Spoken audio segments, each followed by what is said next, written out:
Amém. Você que abriu em Hebreus 12, 28, nós vamos ler aqui. Por isso, recebendo nós um reino inabalável, retenhamos a graça pela qual sirvamos a Deus de modo aceitável, com reverência e santo temor. Algumas traduções dizem agradável, mas outras traduções dizem aceitável, com reverência e santo temor. Querido, se a palavra de Deus diz para que a gente sirva a Deus de modo aceitável, é porque nós podemos não estar servindo Ele de modo aceitável. Nós podemos estar vivendo uma vida que Ele não tem aceitado. Isaías, no capítulo 1, é muito forte, quando o Senhor começa a falar para o povo. Quando vocês levantam as mãos, eu me escondo. É muito forte o que Isaías fala no capítulo 1. Por que o profeta Isaías trouxe essa palavra para aquele povo? Porque aquele povo não tinha temor de Deus. Aquele povo não tinha reverência de Deus. Aquele povo buscava Deus. Aquele povo ia no templo adorar a Deus. Mas aquele povo era abominável ao Senhor.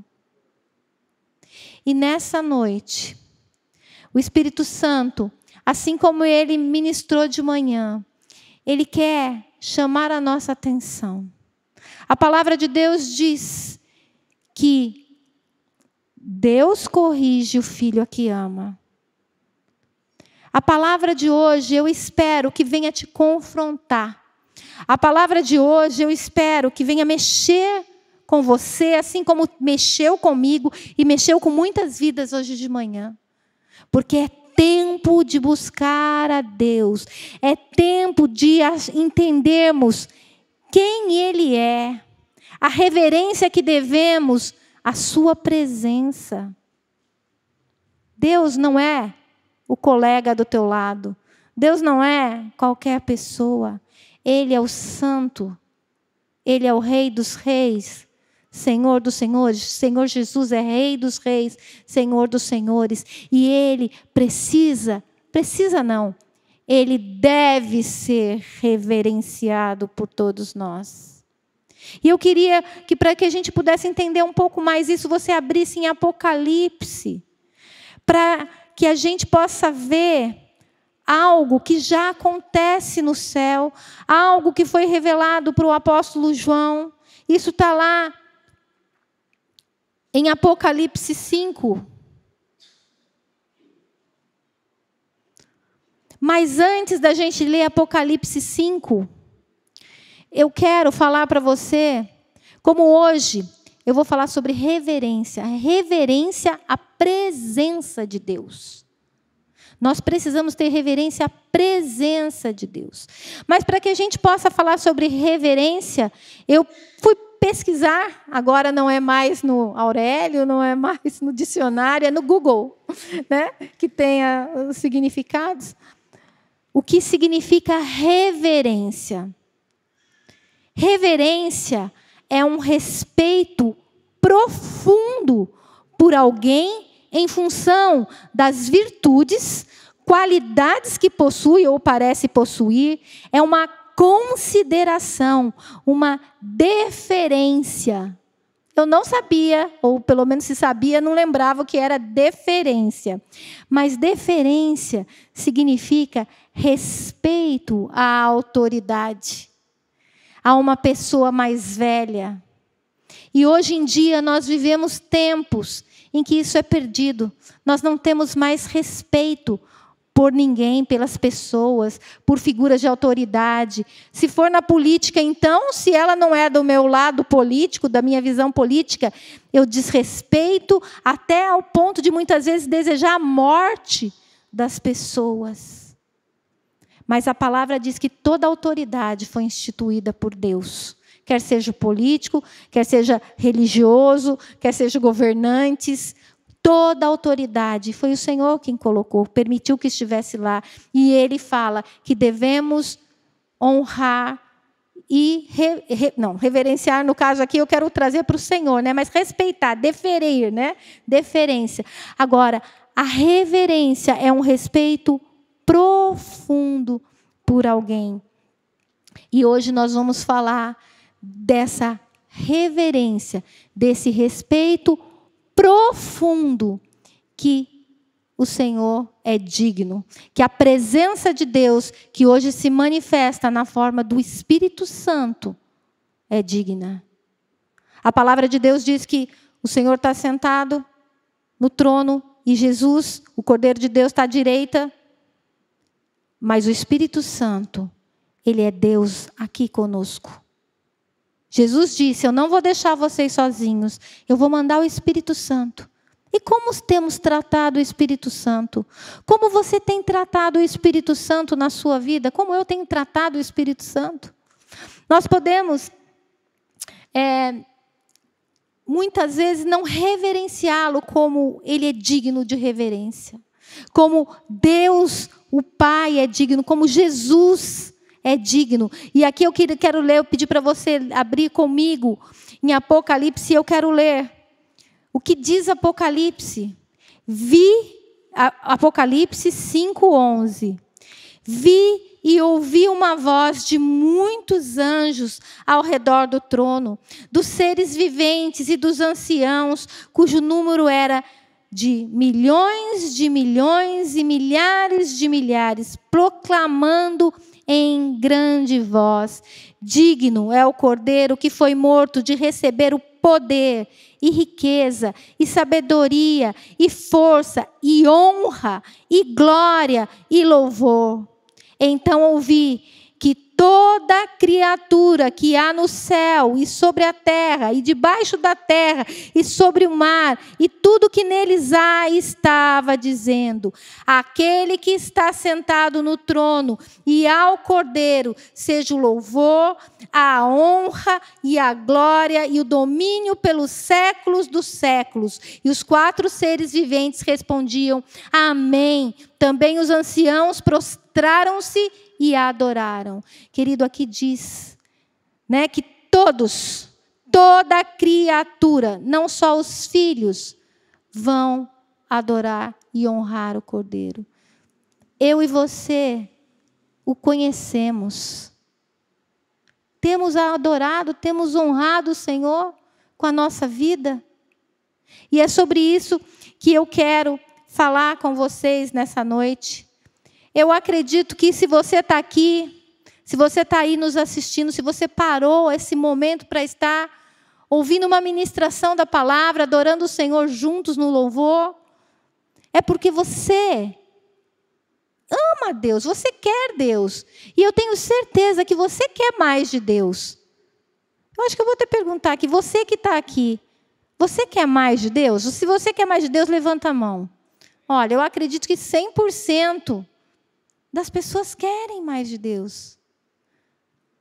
Mas Deus, nós precisamos aprender a trazer Deus para a nossa vida. A palavra diz: enchei-vos do Espírito, falando entre vós com hinos, salmos, cânticos espirituais. Será que se a gente estiver falando entre nós com fofoca, com mentira, com palavrão, nós vamos estar trazendo o Espírito Santo? Nós estaremos cheios? Se a gente estiver criando contenda entre irmãos, como diz lá em Provérbios, será que eu estou trazendo a presença do Espírito? Será que eu estou sendo cheia do Espírito? Então, a igreja precisa acordar, a igreja precisa abrir os olhos espirituais, os ouvidos, para que possa realmente, com todo entendimento, buscar mais de Deus. Ser cheios do Espírito Santo. Quando a Bíblia diz enchei-vos do Espírito, é uma ordem. Não está falando, olha, o Espírito Santo vai te encher dele. Não, você vai se encher dele. É lógico que é ele que vai te encher. Mas é você, enchei-vos do Espírito. Falando, é você. É você, eu, nós somos os responsáveis por sermos cheios do Espírito Santo. Nós somos responsáveis por trazer a presença manifesta de Deus. Muitas vezes a gente vem para a igreja e a gente assiste a banda tocar, enquanto nós deveríamos trazer a presença de Deus através da nossa adoração, do nosso louvor, algo consciente, que eu não estou fazendo porque tem alguém falando, levanta a mão, agora faça isso. Não, porque eu estou fazendo, eu estou adorando, eu estou entendendo um momento que eu vim ao culto. Eu não vim ao culto para cumprir a minha, vamos dizer, obrigação. Eu vim no culto para, juntamente com os meus irmãos, louvar e adorar ao Senhor. Eu vim ao culto, ou estou assistindo ao culto, né? Que você separou esse momento, você que está nos assistindo pelo YouTube, para cultuar e reverenciar a Deus. Para separar um momento para ouvir uma palavra. Porque Deus decidiu usar pessoas. E o momento da palavra são pessoas que carregam a palavra do Senhor. Então nós temos que diferenciar esse momento, reverenciar esse momento. O culto é um momento de total reverência. Nós precisamos entender quem é o Espírito Santo. A palavra de Deus diz que quando aceitamos Jesus, nós somos selados pelo Espírito Santo. Mas não é só isso. O Espírito Santo, ele quer se manifestar através de nós. Por isso que em Atos, depois que Jesus já tinha soprado o Espírito sobre os discípulos, e antes de subir, Jesus disse: se ajuntem, fiquem em oração, porque recebereis poder ao descer sobre vós o Espírito Santo e ser-me-eis testemunhas. Sabe por quê? A gente não tem ganho vidas para Jesus? Quantas vidas? E eu tenho vergonha de fazer essa pergunta. Quantas vidas em 2021 você ganhou para Jesus?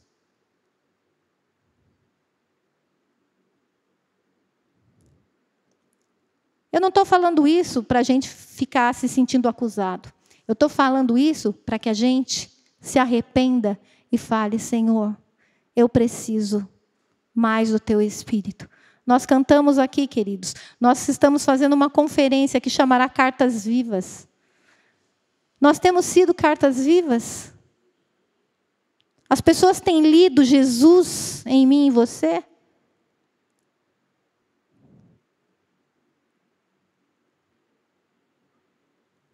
O que a pessoa diz de você? Às vezes ela pode dizer: não, ele é um homem religioso. Mas é tão maravilhoso quando você escuta: amiga, você tem uma paz que eu quero ter. Aí a gente vê que a pessoa que está do nosso lado e não conhece a Jesus, está percebendo algo que nós temos. O que nós temos expressado? Nós fomos chamados não só para que o Espírito Santo habite em nós, não só para morrermos e irmos para a vida eterna, e não ter nada para apresentar, porque em Coríntios diz que nós vamos passar, e aquele que construiu ouro, pedras preciosas, vai passar pelo... E assim como quem construiu feno, madeira, palha, tudo, as nossas obras vão passar pelo fogo. E quem construiu pedras preciosas, ouro, prata, vai ficar. Eu e você fomos chamados para ser cheios do Espírito Santo. Eu e você fomos chamados para fazer diferença nessa terra. Mas se não entendermos isso que vai ser pregado hoje, que o Espírito Santo, o nome já diz, é um Espírito Santo. Ele não é um espírito profano, ele não é um espírito qualquer. Ele é um Espírito Santo. E por que a palavra diz que ele se entristece? Ele se entristece quando ele vê filhos e filhas que poderiam estar sendo cartas vivas, que poderiam estar manifestando a glória dele, que poderiam estar saindo, curando os enfermos, libertando os cativos, mas estão ali vivendo uma vida miserável que nem pessoas que nem conhecem a Deus. É tempo de acordarmos, é tempo de reverenciarmos essa presença, é tempo de buscarmos essa presença. As cartas também dizem, não apagueis o Espírito. É porque nós podemos não manifestar Deus para as pessoas. E eu queria agora que a gente entendesse um pouquinho sobre isso, através de algo que a palavra de Deus usa, como o Antigo Testamento, ele foi usado como uma figura, como um símbolo do que realmente é. Tudo é espiritual, amém? Tudo é espiritual. Mas no Antigo Testamento, tudo era físico. Para que a gente pudesse entender. E uma das coisas que Deus mandou o povo construir de uma forma física, mas para manifestar algo espiritual que hoje a gente entende, e isso está lá em Hebreus. Inclusive, eu quero pedir para que você agora possa abrir a palavra em Hebreus 9, de 1 a 4.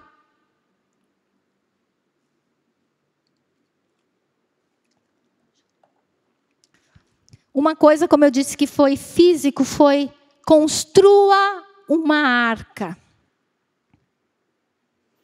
Coloque dentro dessa arca 3 coisas. E nós vamos falar um pouquinho disso. Que é o vaso de ouro com maná, a vara de Arão e as tábuas da lei.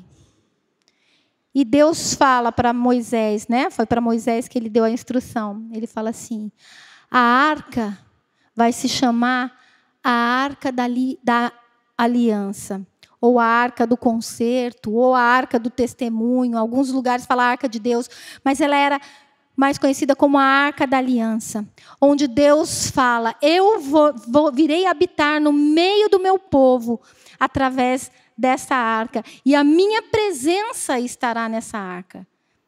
Isso era uma simbologia do que era para acontecer, o que acontece hoje. O próprio Deus, como eu disse, veio habitar no meio de nós. Hoje ele não habita mais em arca. Hoje ele habita em templos humanos. E ele quer se manifestar em lugares, através das nossas vidas e com a presença dele. Você abriu lá em Hebreus 9, de 1 a 4? Vamos ler. Ora, a primeira aliança também tinha preceitos de serviço sagrado e o seu santuário terrestre. Com efeito, foi preparado o tabernáculo, cuja parte anterior, onde estavam o candeeiro e a mesa e a exposição dos pães, se chama Santo Lugar. Por trás do segundo véu se encontrava o tabernáculo, que se chama Santo dos Santos, ao qual pertencia um altar de ouro para o incenso e a arca da aliança, totalmente coberta de ouro, na qual estava uma urna, um vaso de ouro contendo o maná, o bordão de Arão, que floresceu, e as tábuas da aliança. Eu queria falar para vocês o que significa cada coisa dessa aliança de Deus com o povo, e hoje dessa aliança de Deus conosco. O vaso de ouro com o maná. Você sabe o que é o maná? Maná era a provisão diária de Deus para um povo que caminhava num deserto, onde não havia como plantar, não havia o que comer, Mas Deus jamais desamparou. Por 40 anos, Ele mandou o maná. E o maná era diário. E se ele não fosse colhido no dia, ele estragava. No sábado é tremendo, porque eles não podiam colher. Deus não deixava o maná estragar. Então, eles colhiam para 2 dias. E esse maná foi colocado dentro desse vaso para mostrar para mim e você, para eu e você, que Deus tem uma aliança de provisão. Deus tem provisão. O maná é para a gente lembrar que existe uma provisão de Deus para as nossas vidas. Ele é um Deus que está vendo as nossas necessidades. Ele é o Jeová Jirê, o Deus que provê todas as coisas. A outra coisa que havia dentro da arca era a vara de Arão. E isso tem a ver para mostrar para você que eu e você temos um chamado de serviço. Como nós lemos lá em Apocalipse, hoje nós somos reino e sacerdotes do Senhor. Agora não é só a tribo de Levi e a família de Arão que são sacerdotes, né, que servem ao Senhor. Hoje eu e você fomos chamados para servir ao Senhor. Ai, pastora, mas eu não faço nada da igreja. Mas o que é servir ao Senhor? É trabalhar na igreja? Também. Mas servir ao Senhor é ministrar diariamente ao Senhor com reverência, com honra, com a nossa vida, com as nossas profissões, com o nosso dinheiro. É entender que tudo está a serviço do Rei. A sua vida está a serviço do Rei. Hoje você é chamado de sacerdote. Nós somos nação santa, sacerdócio real. Mas o que aconteceu naquela época e por que foi a vara de Arão que foi colocada lá? Para mostrar que foi Deus quem chamou Arão para o ministério sacerdotal, para o sacerdócio. Assim, para lembrar a gente que não foste vós que escolhestes a mim. Antes, eu vos escolhi a vós outros e vos designei para que vades e deis frutos. Só que o que aconteceu nessa época? Nessa época, as pessoas estavam, assim, muito confusas. E tinha uma turma lá, que é Coré, Datã e Abirão, que eles eram levitas. E os levitas eram separados para o serviço, como todos nós. Só que eles olharam e falaram assim, Moisés está colocando Arão, mais ou menos assim, vamos parafrasear, porque é irmão dele. Porque é o irmão dele, então está botando para o sacerdócio. Agora nós ficamos aqui servindo o povo, porque Datã, Coré e Abirão, eles eram meratitas. Meratitas? Ou é eu sempre como. Meraritas. Alguma coisa disso. E era também da tribo de Levi. Só que aí eles queriam agir com o sacerdócio.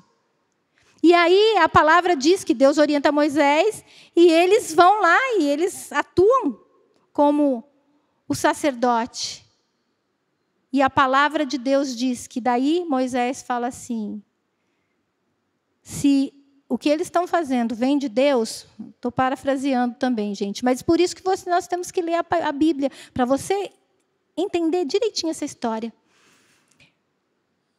Se o sacerdócio é de vocês, nada vai acontecer. Mas agora, se Deus instituiu Arão como o sacerdote e a descendência dele, o chão vai abrir e vocês vão ser engolidos. E foi isso que aconteceu. O chão se abriu.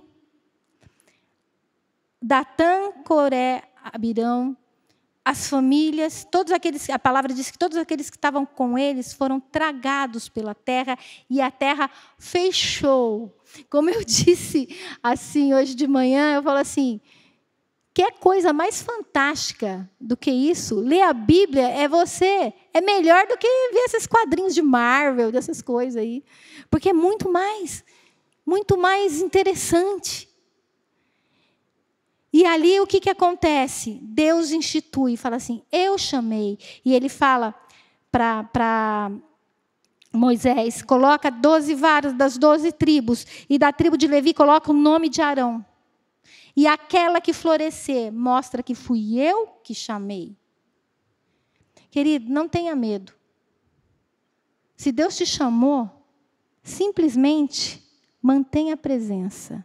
Honre a presença. Reverencie a presença. O resto é com Deus. Amém? O resto é com Deus. A nossa parte é entender o nosso chamado. Porque quem faz florescer não é a gente. Não foi Arão que floresceu a vara dele por alguma coisa humana. Mas foi o próprio Deus. E isso estava dentro da arca para mostrar que Deus tem algo para mim e você. Outra coisa que estava dentro dessa arca era as tábuas da lei. A tábua da lei eram as leis que Deus deixou. Que o Antigo Testamento, né, mostra os 10 mandamentos e algumas outras leis cerimoniais, várias leis, Mas hoje ele fala, ele tem essa mesma aliança comigo e com você.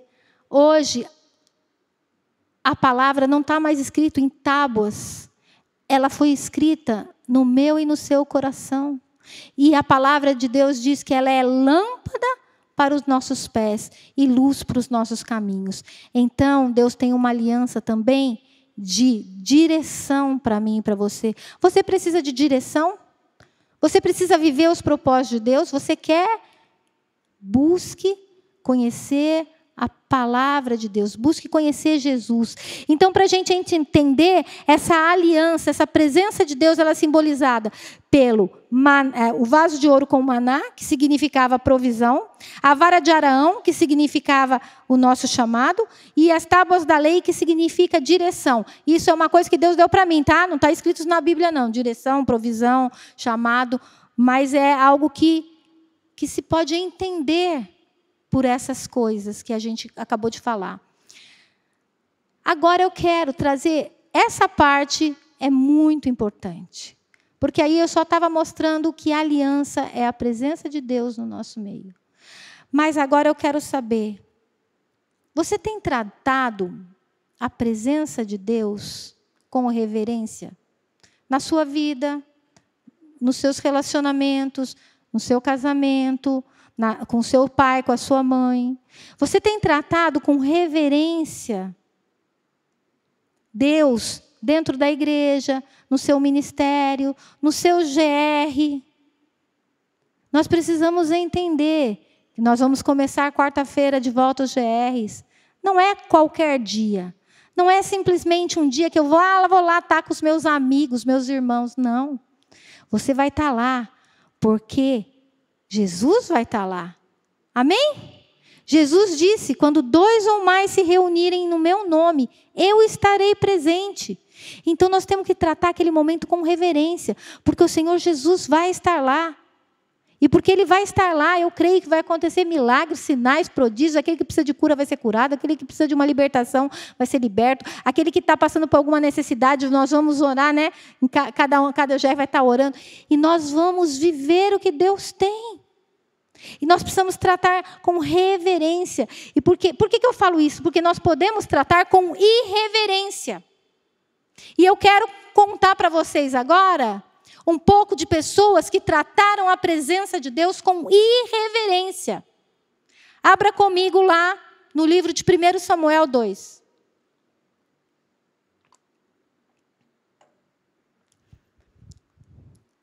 Samuel 2:12. 1 Samuel, aqui nesse capítulo, fala um pouco dos filhos de Eli. Eli era um juiz que atuava como sacerdote, que tinha 2 filhos, Ofni e Finéias, que não tinham um pingo de reverência ao Senhor, à presença de Deus. Porque nós sabemos que no Antigo Testamento existia a arca e se tinham que apresentar sacrifícios de animais, de sacrifícios de sangue, de oferecer a gordura ao Senhor.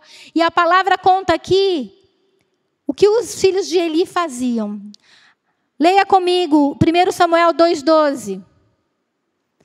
Eram, porém, os filhos de Eli, filhos de Belial, e não se importavam com o Senhor. Ou seja, não estavam nem aí para o Senhor. Eles serviam, lá em Siló, serviam o Senhor, serviam e não estavam nem aí para Deus. A palavra continua aqui. Era, pois, muito grande o pecado destes moços perante o Senhor, por quanto eles desprezavam a oferta do Senhor. Eles tratavam de qualquer maneira a forma que Deus tinha dado de você fazer o sacrifício, de você receber a oferta do povo. Eles comiam a carne que era para o Senhor. Eles tratavam com total desrespeito. E não bastasse isso, eles terem total desrespeito, Deus fala com o pai deles. E olha o que Deus fala com o pai deles. 1 Samuel 2,29. Porque pisais aos pés os meus sacrifícios e as minhas ofertas de manjares, que ordenei que se me fizessem na minha morada? E tu, por que honras a teus filhos mais do que a mim, para tu e eles vos engordardes das melhores de todas as ofertas do meu povo de Israel? Você entendeu o que eu li? Por que você honra mais os seus filhos? Porque ele também se beneficiava. E hoje, muitas vezes, a igreja tem honrado pessoas porque elas têm o que oferecer. A igreja, que eu digo até nós, fazemos diferença entre pessoas em pessoas. Porque a pessoa tem mais para oferecer. Infelizmente, isso eu posso falar, porque isso não acontece aqui. Falo diante do Senhor, que muitas igrejas tratam diferente as pessoas. Ah, porque essa pessoa é um empresário.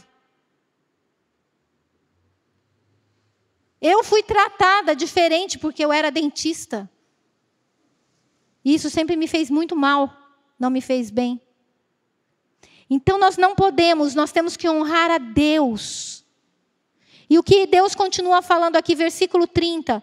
Portanto, diz o Senhor, Deus de Israel, na verdade, dissera eu que a tua casa e a casa do teu pai andariam diante de mim perpetuamente.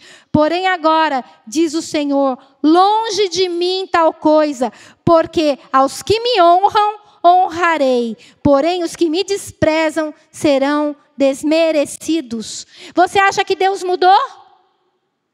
Você acha que hoje, só porque você fala, Abba, eu pertenço a ti, e não honra Ele com a tua vida, você é assim com o Senhor?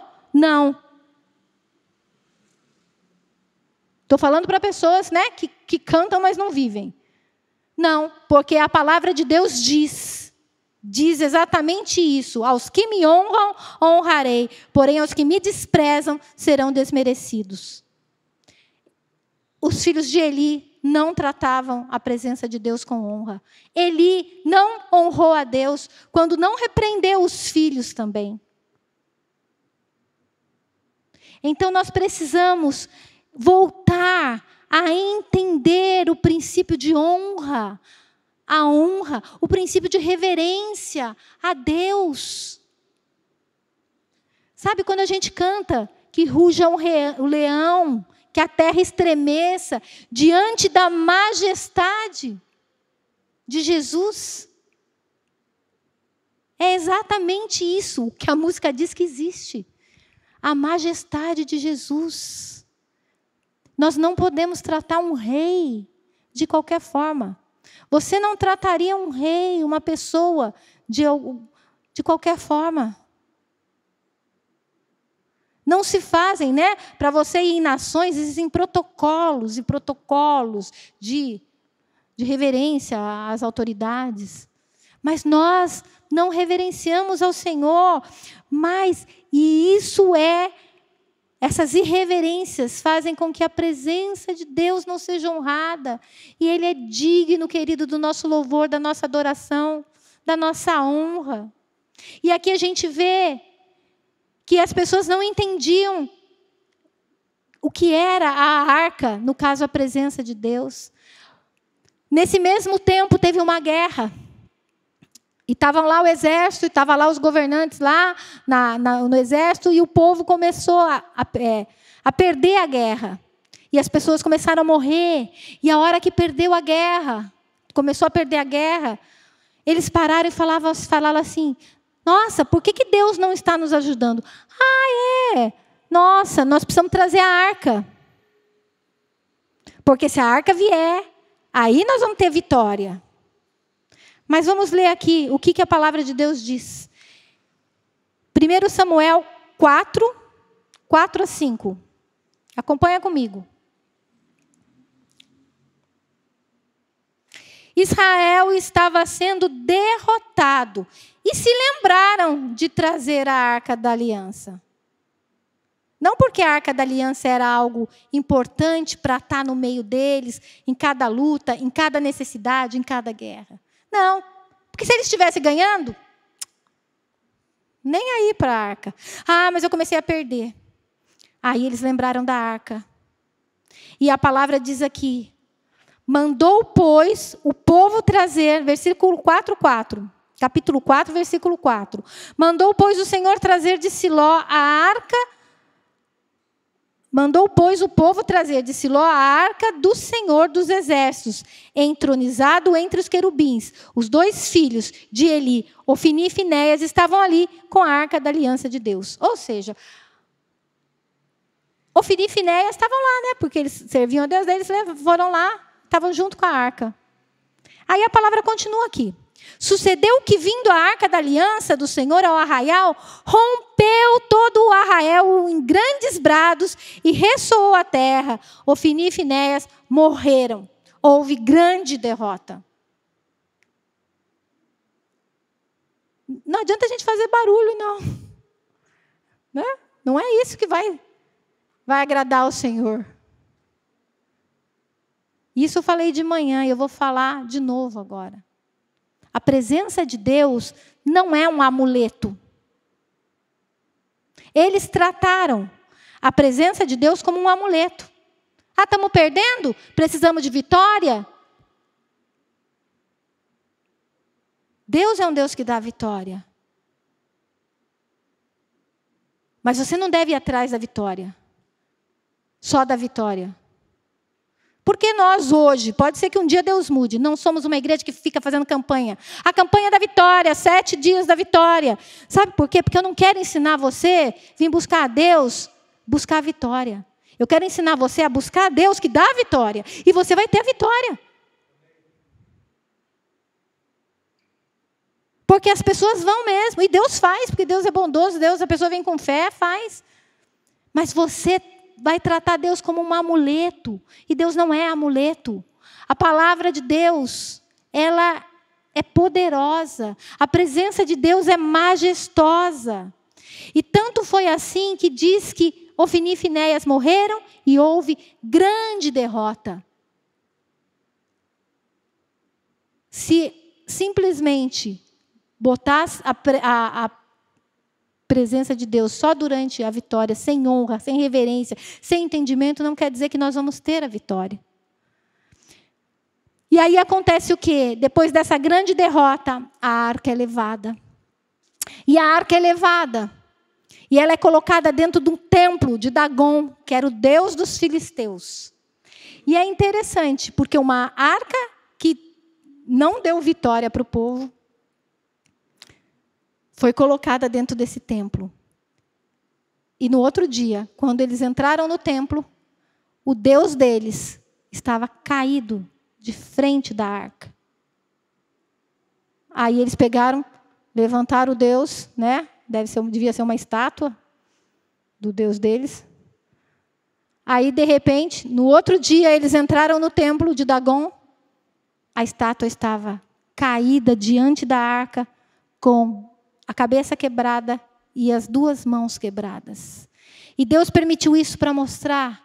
Quando diz cabeça quebrada, a palavra de Deus, cabeça significa autoridade. Jesus é a cabeça, ele é a autoridade.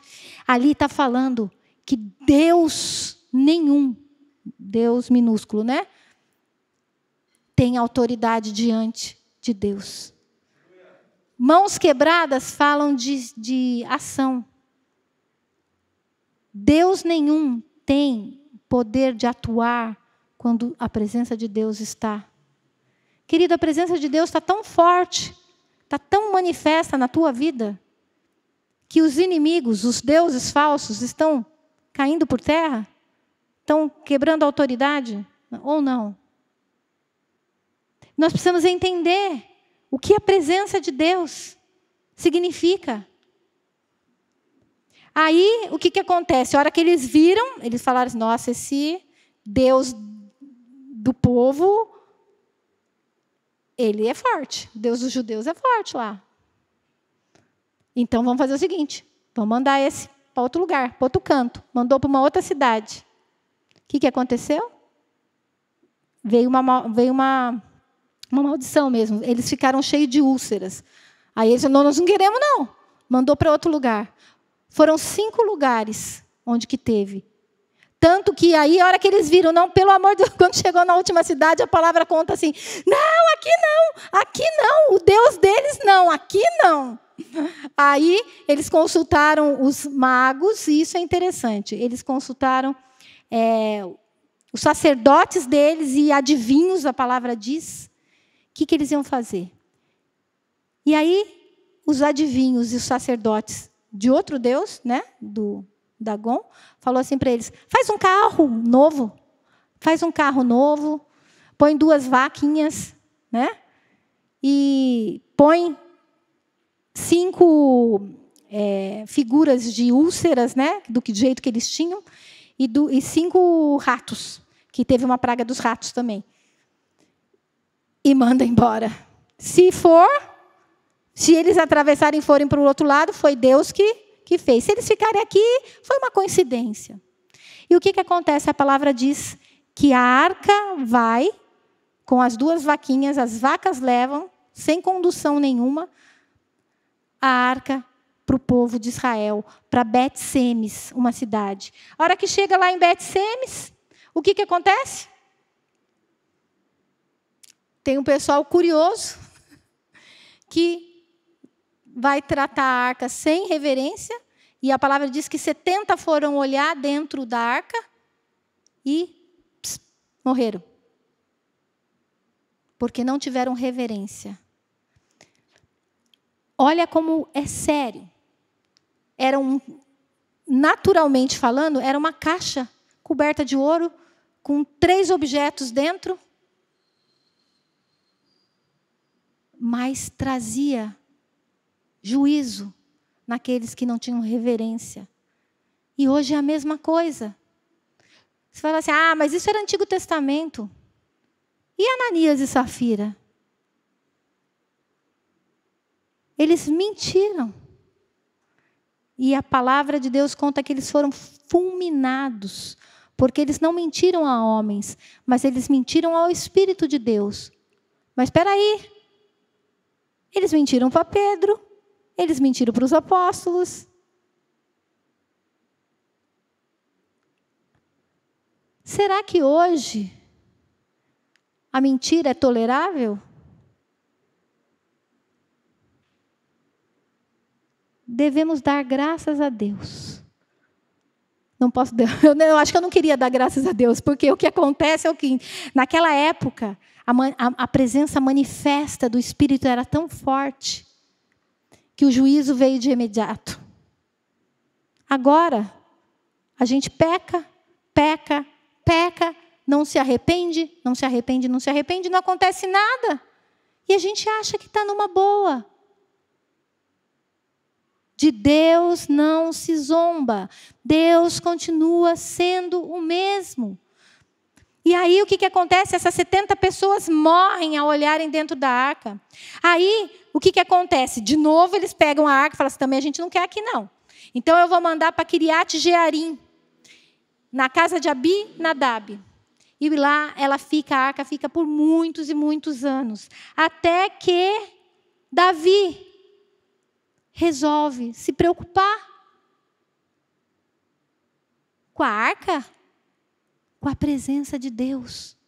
Como, né? E depois ele fala, né, como vou trazer, mas assim, Davi, ele quer trazer a arca de volta, porque ele era rei. E eu creio que ele falou assim, eu não quero ser rei, meu reinado, sem a presença de Deus.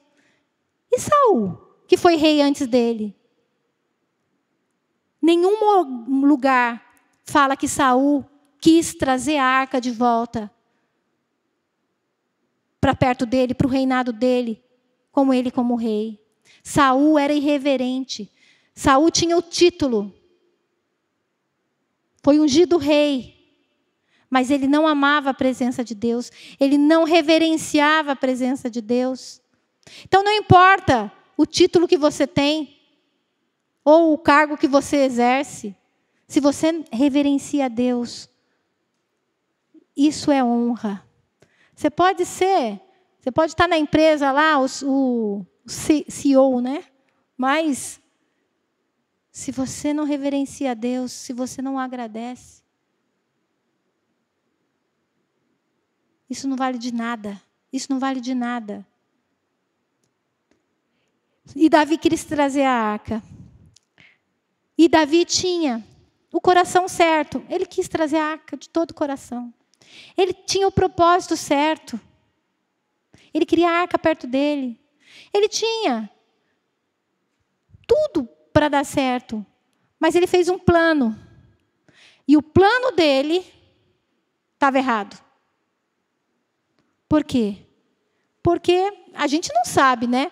Mas a palavra fala que quem mandou carregar a arca no carro de boi foi os sacerdotes e adivinhos do povo filisteu. Queridos, eu falei isso de manhã. A gente é a igreja. A gente tem que tomar cuidado de tentar imitar o que os outros fazem. Eu posso falar, porque graças a Deus, eu não estou falando para ninguém, porque eu nem tenho esse negócio de TikTok aí. Mas eu não consigo imaginar. Eu não consigo imaginar se existe cristão, ou filho de cristão, porque pensa que é criança, não tem problema, de ficar dançando como a gente vê esses negócios. Estou falando com o meu coração tranquilo, porque não sei de nada, não sei de ninguém. Mas nós não somos o mundo. Nós temos que reverenciar a Deus. Nós não podemos nos vestir como o mundo veste. Nós precisamos reverenciar a Deus. Ai, pastora, que caretice é essa? Eu só te falo uma coisa. Chega no seu guarda-roupa e pergunta para Deus, Espírito Santo, Senhor, fala comigo. Se tiver tudo certo, mas pergunta.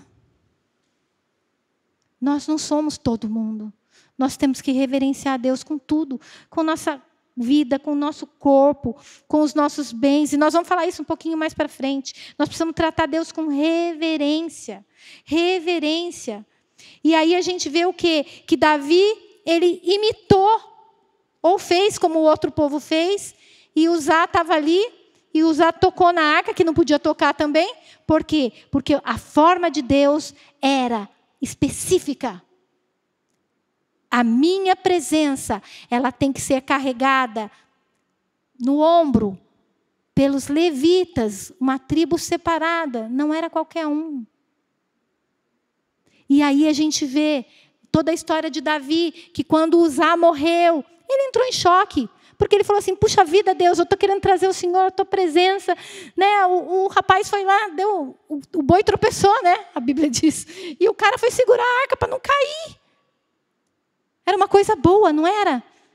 Mas, queridos, tem muitas coisas que a gente acha que não tem problema, que é bom, mas não é bom.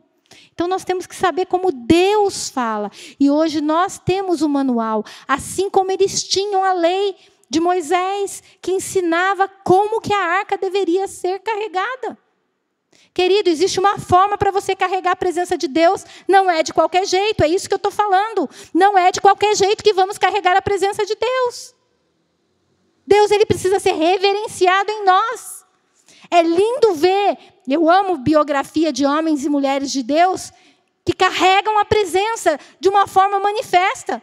Mas não é qualquer um.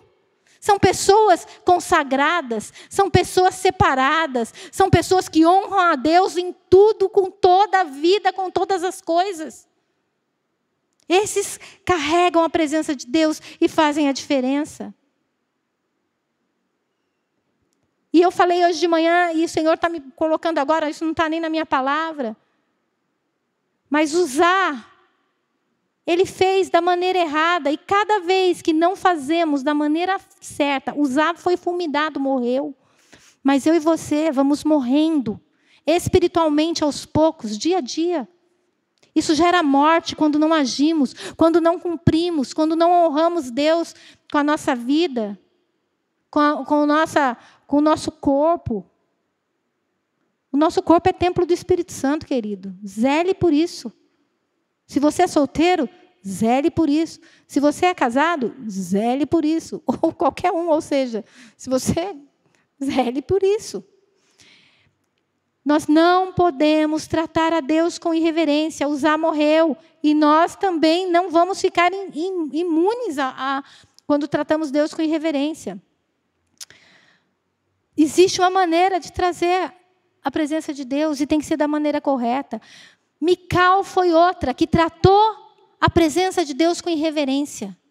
Porque enquanto a presença de Deus vinha através da arca, a palavra diz que ela estava na janela, onde todo mundo estava se alegrando, dançando. Davi dançava, e diz que o povo dançava, as servas dançavam. Ela simplesmente resolveu ficar na janela, questionando o rei, o que era o esposo dela. Ela não se preocupou com a presença. Queridos, vou dar um exemplo prático. Não é para mim, não, por mim. Mas se você hoje, por exemplo, está aqui e está questionando o que eu estou falando, não que, não estou falando isso, não. Se eu falar alguma besteira, não só questione no seu coração, mas vem falar comigo, por favor. Mas assim, vou ficar questionando. Mical, a palavra diz que ela ficou estéril. E eu acho que isso tem a ver com uma simbologia de que quando a gente começa a não honrar, ficar só julgando, ficar só questionando, ela era para estar ali, se alegrando junto com o povo. Né? Que nem a gente fala assim, vai ter a sala de oração na sexta-feira, a sala de oração antes do carnaval vai ser diferente, vai ser profética. Sabe? Eu convido a igreja para a gente vir, estar junto, se alegrando. E não falar, nossa, agora é profética? Mas isso é modinha. Sala de oração é nome de modinha. Porque o F-Hop faz sala de oração, a igreja cristã bíblica quis fazer. E aí? A gente vai se alegrar, a gente vai entrar, a gente vai estar junto, a gente vai ficar questionando, resmungando, murmurando. Mical não tratou a presença de Deus com reverência. Ela ficou olhando mais para o homem, que era Davi. Você se portou como um... Qual o termo que ela usou? Um qualquer um vadio. Um vadio diante das tuas servas. Não honrou aquilo que Davi estava fazendo para trazer a arca. Mas nós não podemos ser como Mical. Amém? Então, eu estou quase terminando. Deus tem falado muito comigo. E eu senti de pregar essa palavra, não como uma crítica, uma acusação, não. Como um chamado de volta à reverência. Um chamado de volta à adoração genuína no culto. Um chamado de volta à adoração na sua casa. Um chamado de volta à leitura da palavra, ao jejum. Um chamado de volta ao louvor e adoração, não só na igreja. Aqui, quando adoramos juntos e entramos e entendemos, é maravilhoso e a presença vem. Os Salmos, ele fala de uma reverência à presença de Deus através de cânticos, de instrumentos, de danças. Eu acho que às vezes pode ser que alguém se escandaliza comigo, porque eu estou aqui e eu vou mesmo. Porque assim, eu me sinto eu e Deus. Eu e Deus. Não que todo mundo tem que ser que nem eu, pelo amor de Deus, né? Mas você tem que ser você e Deus. Se é simplesmente de mão paradinha levantada, e assim você está na presença de Deus, glória a Deus. Mas reverencia a Deus. Agora, às vezes a gente fala mesmo, será que mão no bolso durante o louvor é reverência? Pode ser, tá, gente? E aí é você e Deus. Será que braço cruzado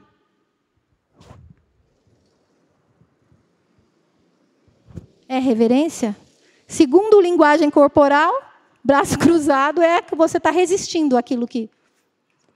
Não que seja verdade, tá? Mas é o que se diz aí, a linguagem corporal. Será que isso é reverência?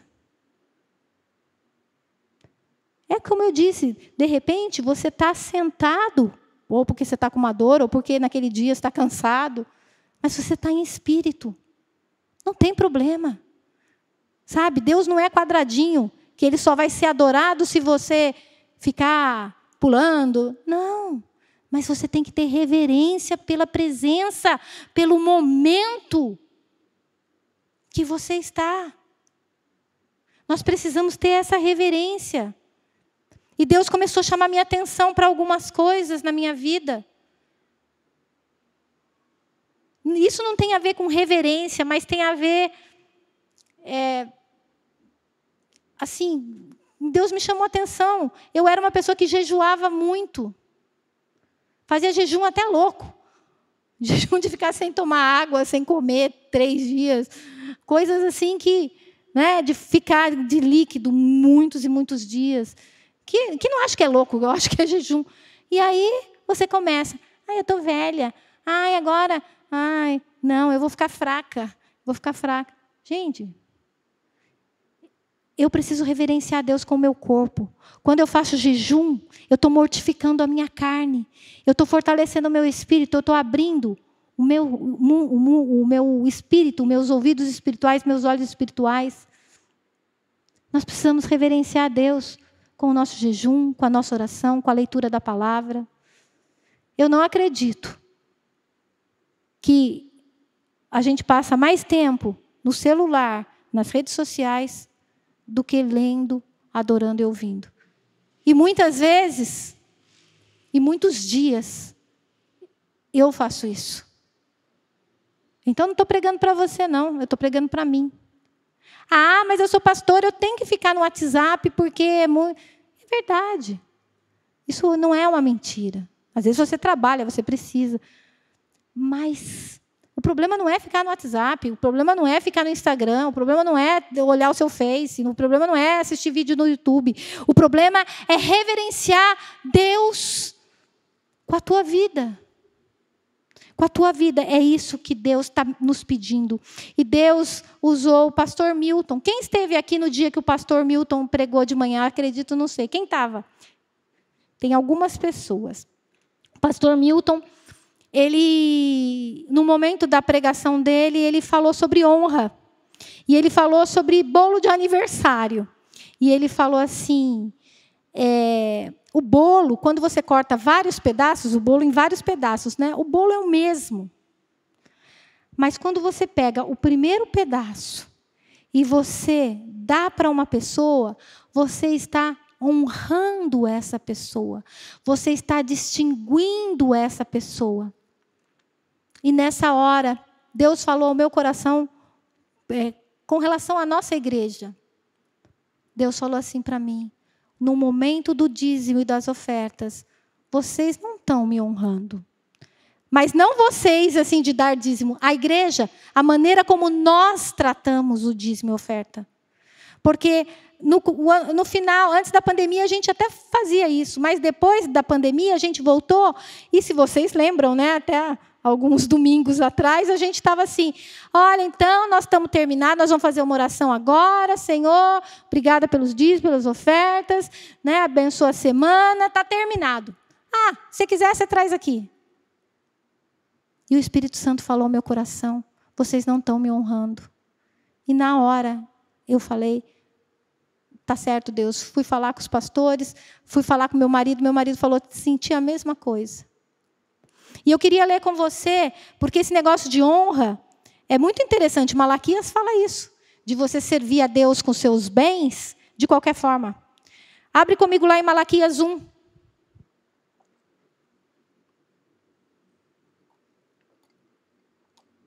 Versículo 6.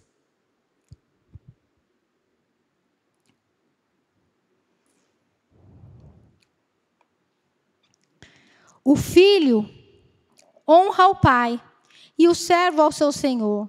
Se eu sou o pai, onde está a minha honra?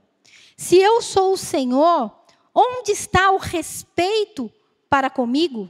Diz o Senhor dos Exércitos, a vós outros, ó sacerdotes, que desprezai o meu nome, vós dizeis, em que desprezamos nós o teu nome? Ofereceis sobre o meu altar pão imundo, e ainda perguntais, em que te havemos profanado? Nisto que pensais, a mesa do Senhor é desprezível. Quando trazeis animal cego para o sacrificardes, não é isso mal? E quando trazeis o coxo ou o enfermo, não é isso mal? Ora, apresenta-o ao teu governador. Acaso ele terá agrado de ti e te será favorável? Diz o Senhor dos Exércitos. Ele está falando assim, porque o povo ia oferecer o sacrifício, né? Aí, eles pegavam o piorzinho, né? Ah, esse está doente mesmo, vai morrer? Então, esse eu vou dar. Ah, esse é coxo. Esse vai me dar trabalho. Ah, esse eu vou dar. Eles não tratavam o Senhor com reverência. E aqui Deus fala claramente que quando a gente age assim, nós estamos desprezando a Deus. E para a gente, assim, encerrar, a gente precisa trazer isso para a nossa realidade. Eu disse assim, essa é uma palavra de correção, sim. Começa por mim, mas é para você também, mas com um objetivo. Trazer a presença de Deus de volta para nós. Davi era um homem segundo o coração de Deus. Ele amava a presença de Deus. Ele falhou? Feio. Ele pecou? Feio. Ele adulterou e mandou matar o marido da mulher que adulterou, com quem ele adulterou. Mas ele escreveu o Salmo 51. E o Salmo 51, entre tudo que ele fala, tem uma parte linda, que ele fala assim: não me repulses da tua presença, e nem retires de mim o teu espírito. Davi amava a presença. Ele não falou assim, Senhor, não tira o reino de mim, não. Eu sou rei, o Senhor pode passar de mim agora, né? Eu pequei. Não. Ele não estava preocupado com o reino. Ele não estava preocupado com o ministério dele. Tem pessoas, queridos, e infelizmente a gente tem experiência disso, que a pessoa peca e ela não expõe o pecado dela, porque se o meu pastor ficar sabendo, eu vou parar de tocar, eu vou ser tirado do meu ministério. Pessoas que amam mais o ministério do que a presença. Davi não. Davi amava mais a Deus do que qualquer outra coisa, do que o reino, do que as esposas, acho que do que os filhos. Não me expulse da tua presença, nem retire de mim o teu Santo Espírito. Essa é a preocupação dele. Essa tem que ser a minha e a sua preocupação. Nós não podemos perder o Espírito nas nossas vidas, nesse lugar, nesse ambiente. Como eu disse, querido, quando a gente vem no domingo, ou na sexta-feira, ou a gente vai no GR, o culto não é um show. Nós não viemos aqui para assistir, não é um cinema, onde que a gente vai assistir algo. O culto, o nome disso é para cultuar ao Senhor. A adoração é para louvar o Senhor. A pregação, ela não é um momento de autoajuda para a sua vida. Ou um momento só de... que ainda que a gente faça isso faça parte, mas só, vamos lá, você vai vencer, é isso. A vida pode ser de qualquer jeito, mas aí, não, mas Deus é contigo. Não é. A pregação é o próprio Deus nos exortando, nos consolando, nos ensinando. E nós temos que tratar com muita reverência. A gente pode cair, e eu queria chamar o pastor aqui, a gente pode cair numa coisa que chama religiosidade. Enquanto o que Deus espera de nós é espiritualidade. É muito parecido, querido. Porque o religioso, ele canta. Mas o espiritual adora. Quem vê de fora, às vezes não vê a diferença. Mas Deus vê. Sabe por quê? Porque Deus procura verdadeiros adoradores que vão adorar Ele em espírito e em verdade. O religioso pode levantar a mão, mas aquele que é espiritual adora realmente, consagra, levanta diferente. A atitude é a mesma, mas Deus conhece o coração. Então temos que fala, Senhor Deus, não quero mais ser religioso. Muitas vezes eu me pego religiosa. E uma vez eu estava nesse momento na minha vida, e foi muito interessante, porque eu estava no meu trabalho, e foi no momento que eu não tinha paciente, e eu comecei a falar com o Senhor, e comecei a orar ali. Que eu estava não sentindo, continuava indo em todo culto, continuava tendo a minha vida devocional, estava em tudo quanto era evento da igreja, mas eu me sentia uma religiosa, totalmente. E eu tive uma visão, eu já contei isso, não sei se em pregação, e eu vi um Y, e existia assim, e eu estava, e no Y era como se fosse um caminho, que de repente, ele se virava para 2, e eu vi escrito, religiosidade e espiritualidade. E Deus começou a falar para mim, você entrou pelo caminho da religiosidade. É muito parecido. Mas quanto mais nós caminhamos na religiosidade, mais longe a gente vai ficando da espiritualidade. E aí Deus falou para mim assim, não tem como pular. Volta, arrepende-te. Eu me vi lá como se fosse Apocalipse, eu e o Apocalipse. Quando Deus fala em Apocalipse várias vezes. Volta, arrepende-te. E vá pelo caminho da espiritualidade. E é isso que Deus está falando conosco nessa noite. É isso que Deus está falando com você na sua casa.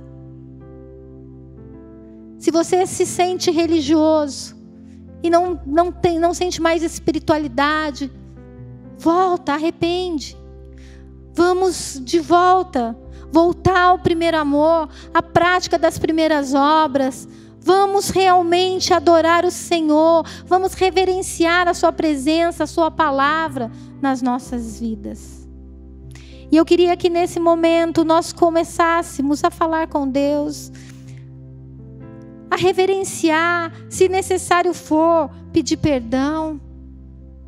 Se não, comece a honrá-lo, a adorá-lo. Vamos trazer, Ele está aqui, mas existem níveis da presença de Deus. Deus está em todo lugar, não é verdade? Deus está em todo lugar. Mas existe uma presença manifesta, onde a gente sente a presença dele. E ele quer ser sentido por nós. Não para que a gente tenha experiências de tremor ou de outras coisas, não. Mas para que a presença dele nos encha. Que a presença dele venha. E onde há a presença de Deus, onde há o Shekinah de Deus, ninguém pode parar em pé. As coisas acontecem. Então eu queria convidar você a ficar de pé agora.